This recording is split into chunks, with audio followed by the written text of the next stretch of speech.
Gagano lang kayo dun. Kapag dito kayo dumaan sa exit, gagano na lang kayo. Lalo sa kami na gagano sa akin. Ano ko nalilito na ako yung galing? Doon lang kayo sa gate. Saan nyo wala.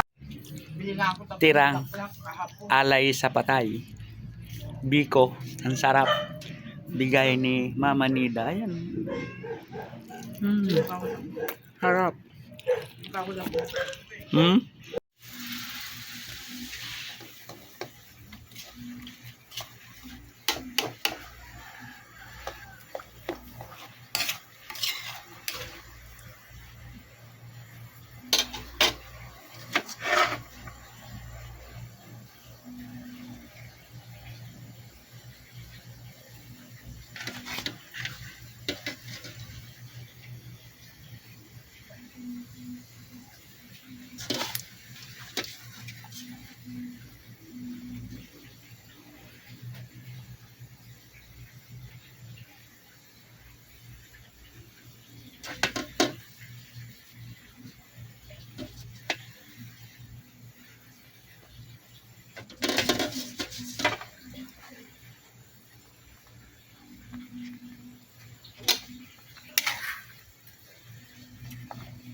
Guys, palatandaan na malapit na ang ating gatang tilapia with petsay.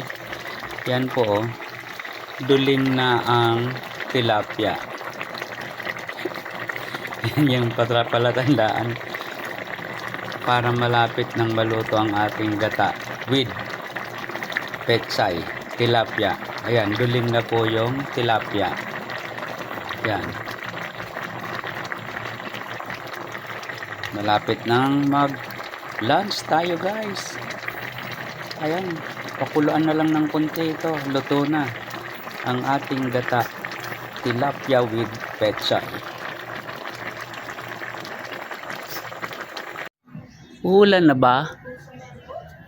Hindi pa tuyo yung sinampay ko. Huwag mo na umulan. Eh, bakit hindi dito ka matulog? Huwag mo nang umulan. Hindi pa tuyo ang sampay ko. Saan? Saan? Pupunin saan?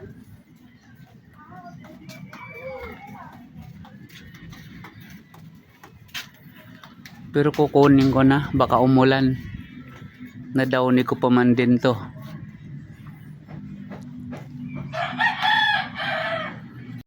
Hanggang sa inakas ko na nga ang sinampay ko. Baka maulanan pa. Dito na lang sa loob. Biglang bumuhos yung ulan. Yung sampay ko kinuha ko lahat habang nagluluto ako. Ito, guys. Naluto na rin ang ating tilapia. Habang iniin-in na rin natin yung kanin. Yan. Iniin-in. Tapos, yung mga sampay natin, itutupi na habang nag-aantay tayong malutang kanin. Tapos, after that, magla-lunch na rin tayo. Sige, bye. Ito na po ang ating lunch for today. Menu. Tilapia with pechay na may siling green. Tara na, guys, kain na tayo.